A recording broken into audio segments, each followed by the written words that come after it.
గతంలో వామపక్ష ఉద్యమాల్లో స్టూడెంట్ దశ నుంచి కూడా పనిచేసిన అనుభవం, తర్వాత కార్మిక సంఘాలతో కలిసిమెలిసి నడిచిన అనుభవం ఉన్న మాజీ పార్లమెంట్ సభ్యులు, మీ అందరికీ ఆప్తులు గౌరవనీయులు వినోద్ కుమార్ గారు, గౌరవ ప్రభుత్వ మాజీ చీఫ్ విప్ శ్రీ దాస్యం వినయ్ భాస్కర్ గారు, గౌరవనీయులు మరి గతంలో టీఎన్జిఓ అధ్యక్షుడిగా పనిచేసి తర్వాత బెవరేజెస్ కార్పొరేషన్ చైర్మన్గా పనిచేసి ఇవాళ ఉద్యోగులకి, రిటైర్డ్ ఉద్యోగులకి, ఉపాధ్యాయులకి, అట్లాగే కార్మికులకి అండగా ఉంటున్న అన్న మన పెద్దన దేవిప్రసాద్ గారు, వేదికపైన ఆసీనులైన గౌరవనీయులైన ఇంకా పెద్దలందరికీ, ఇంకా ఒకరి పేరు చెప్పకపోతే బాధపడతారు కాబట్టి పేరు పేరున మా బీఆర్టీయు అదేవిధంగా అన్ని సంఘాల నాయకులకు చాలా ఓపికగా చాలాసేపటి నుంచి సావధానంగా వింటున్న అన్ని కార్మిక సంఘాల మిత్రులకి, మా ఆడబిడ్డలకి పేరు పేరున అందరికీ హృదయపూర్వకంగా నమస్కారం. నిజంగా చెప్పాలంటే చాలా సావధానంగా, సాకల్యంగా చర్చ జరిగింది. ఈ మధ్యకాలంలో నాకు తెలిసినంతవరకు అసెంబ్లీ సమావేశాల్లో కానీ, పార్లమెంట్ సమావేశాల్లో కానీ ఈ మాట అంటే మళ్ళీ ఇవ్వడం తిడతాడు నాకు తెలుసు, అయినా సరే ఎందుకంటే ఇంత సాకల్యంగా ఒక ముఖ్యమైన అంశం మీద, కోట్లాది మంది కార్మికులకు సంబంధించిన అంశం మీద ఇంత సాకల్యంగా చర్చ బహుశా పార్లమెంట్లో, అసెంబ్లీలో కూడా జరగలేదు. కాబట్టి చర్చలో పాల్గొని అర్థవంతమైన చాలా ఆలోచనను రేకెత్తించే విధంగా మరి సూచనలు, సలహాలు, అదేవిధంగా భవిష్యత్తుకు దిశానిర్దేశం చేసిన మిత్రులందరికీ ముందుగా ధన్యవాదాలు. ఇవాళ మహానుభావుడు భారతరత్న డాక్టర్ బాబాసాహెబ్ అంబేద్కర్ గారి వర్ధంతి. వారు చెప్పిన ఒక గొప్ప మాట, బోధించు, సమీకరించు, పోరాడు. అంబేద్కర్ తత్వమే క్లుప్తంగా చెప్పాలి అంటే బోధించాలి, సమీకరించాలి, పోరాడాలి. అంటే ఎప్పుడైనా అన్యాయం జరుగుతున్నప్పుడు ఎలుగెత్తాలి, ప్రజలకి, ముఖ్యంగా సహచరులకి, మిత్రులకి మనం ఆ రోజున్న సమస్య యొక్క తీవ్రత ఎప్పటికప్పుడు ప్రజల్ని సమీకరిస్తూ వారికి విషయంలో ఉన్న లోతును బోధిస్తూ సందర్భానుసారంగా పోరాడాలి అని ఆ మహానుభావుడు అంబేద్కర్ గారు ఏదైతే చెప్పారో దానికి అనుగుణంగానే మనం తెలంగాణ ఉద్యమాన్ని కేసీఆర్ గారి నాయకత్వంలో పోరాటాన్ని కూడా నడుపుకున్నాం.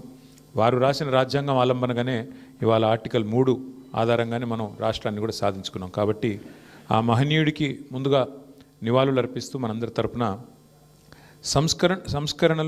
సంస్కరణల పేరిట ప్రభుత్వాలు తెచ్చే చట్టాలు, ఇవాళ శ్రమశక్తి ఈ లేబర్ కోడ్స్ ఏదైతే ఉన్నదో సంస్కరణల పేరిట, ఎందుకంటే రిఫార్మ్స్ అవసరం అని చెప్తూ ఉంటారు పెద్దలు, మంత్రులు కానీ, ప్రభుత్వంలో ఉన్న పెద్దలు కానీ, రిఫార్మ్ జరగాలి. ఇంకా కొంతమంది ఒక అడుగు ముందుకేసి చెప్తారు, పర్ఫామ్ చేయాలంటే రిఫార్మ్ ఉండాలి, లేకపోతే పెరిష్ అయిపోతాం, అంటే మిగిలిన మాయమైపోతామని చెప్తూ ఉంటారు.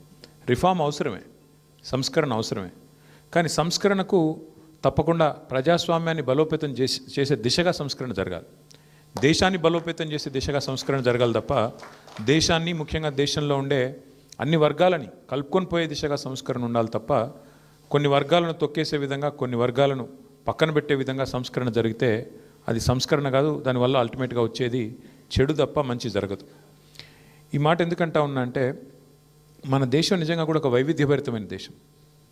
ఒకవైపు ప్రపంచంలోనే అతిపెద్ద కుబేరుడు మన దేశం వాడే, ప్రపంచంలోనే అతిపెద్ద కుబేరుడు మన దేశం వాడే.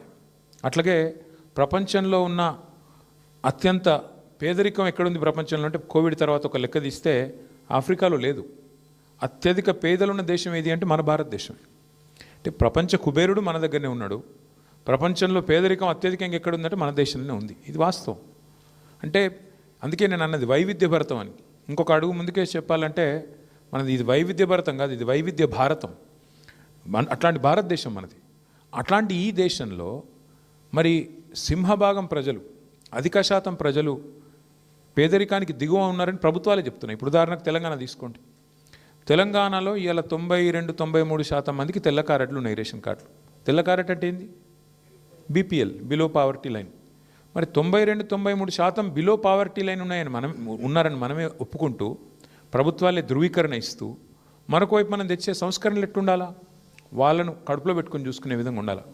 అమెరికా ఫలానా చేసింది, లేదా ఐరోపా ఖండంలో ఫలానా చేసినారు సంస్కరణ, అది యథాతథంగా మనకున్న ఫ్రీ ట్రేడ్ ఒప్పందమో లేకపోతే ఇంకో ఒప్పందమో దానివల్ల మనం కూడా చేయాల్సిన ఒత్తిడి ఉంది అని మన మీద రుద్దితే ఎట్లా కుదురుతుంది? మన దేశం యొక్క తలసరి ఆదాయం $2,400 డాలర్ల పరిమాణంలో మాట్లాడుకుంటే, అమెరికా యొక్క తలసరి ఆదాయం $86,000. నక్కకు నాగలోక అనుకున్నంత తేడా ఉంది. మరి అక్కడ జరిగింది ఇక్కడ జరగాలంటే అక్కడ అమలు చేసే సంస్కరణ ఇక్కడ కూడా అమలు కావాలంటే ఎట్లయితుంది? ఇక్కడ పేదవాడు ఎట్లున్నాడు, అక్కడ పేదవాడు ఎట్లున్నాడు అంటే మీరు ఆలోచించి మనం కోరేది ఏమంటే, నేను ఇవాళ ప్రపంచమంతా ఒక కుగ్రామంగా మారిపోయిందని, ప్రపంచమంతా ఫ్రీ ట్రేడ్ ఒప్పందాల మయమైందని, GATT అని ఇంకోటని ఏదైతే చెప్తా ఉంటారో పెద్దలు మీరు చూస్తూ ఉంటారు. పీయూష్ గోయల్ గారు మొన్ననే ఆస్ట్రేలియా పోయిండు, ఇంకొక యూరోప్ పోయిండు, ఫ్రీ ట్రేడ్ అగ్రిమెంట్ చేసుకుంటున్నామని చెప్తాడు. అల్టిమేట్గా దీనివల్ల ఏమవుతుందంటే ఆ ఫ్రీ ట్రేడ్ ఒప్పందంలో ఒక చిన్న ముక్కుడు రాసి ఉంటుంది కింద, రిఫార్మ్స్ చేయాలా, వరల్డ్ బ్యాంక్ లోన్ తీసుకుంటామంటారు, దాని కింద రాసి ఉంటాడు గివి మీరు మార్చాలని.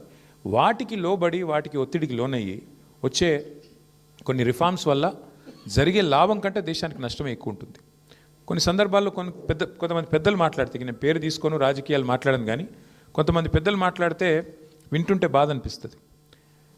కేసీఆర్ గారి నాయకత్వంలో మన రాష్ట్రంలో మీకు తెలుసు, ఇప్పుడు ఇక్కడ మా మున్సిపల్ GHMC నుంచి మాట్లాడిన తమ్ముడు బాలకృష్ణ కదా, బాలకృష్ణ ఒక మాట అన్నాడు, అడగకుండానే 3 సార్లు జీతం పెంచిండు కేసీఆర్ గారు అని చెప్పిండు. ఎందుకు పెంచిండు కేసీఆర్ గారు? నేను చప్పట్ల కోసం చెప్తలేను. ఎందుకు పెంచిండు కేసీఆర్? గ్రామ పంచాయతీ పారిశుద్ధ్య కార్మికుల జీతం ఎందుకు పెంచిండు అడగకుండానే? మున్సిపల్ వర్కర్లది ఎందుకు పెంచిండు 2 సార్లు? GHMCలో 3 సార్లు ఎందుకు పెంచిండు కేసీఆర్? 200 రూపాయల పెన్షన్ను 2000 ఎందుకు చేసిండు? 500 రూపాయలు ఉన్న వికలాంగుల పెన్షన్ను 4000 ఎందుకు చేసిండు కేసీఆర్? ఎందుకంటే కేసీఆర్ గారు ఒక సూత్రం పట్టుకున్నాడు, చిన్న సూత్రం. బీడీ కార్మికులకు పెన్షన్ ఇచ్చిండు కేసీఆర్, దేశంలో ఎవరు ఇయ్యలే. కమ్యూనిస్టులు రాష్ట్రం నడిపిన రాష్ట్రాల్లో కూడా, రాజ్యం నడిపిన రాష్ట్రాల్లో కూడా బీడీ కార్మికులకు పెన్షన్ ఇయ్యలే, ఒక కేసీఆర్ గారే ఇచ్చిండు. ఎందుకు ఇచ్చిండు? ఎందుకంటే కేసీఆర్ గారు ఒక చిన్న సూత్రం పట్టుకున్నాడు. ఆయన మా అందరికీ చెప్పేది ఏమంటే పదే ఓ ప్రభుత్వం యొక్క ప్రాథమిక కర్తవ్యం సమాజంలో అత్యంత బలహీనమైన, అత్యంత ఇబ్బందుల్లో ఉన్న వర్గం ఏదైతే ఉంటుందో వాళ్ళని కడుపులో పెట్టుకొని చూసుకొని వాళ్ళకు 3 పూటలు వాళ్ళ నోట్లకు బువ్వ పోయేటట్టు చూసుకుంటే అశాంతి చెలరేగదు, రెస్ట్లెస్నెస్ ఉండదు, సమాజంలో అసమానత రాదు.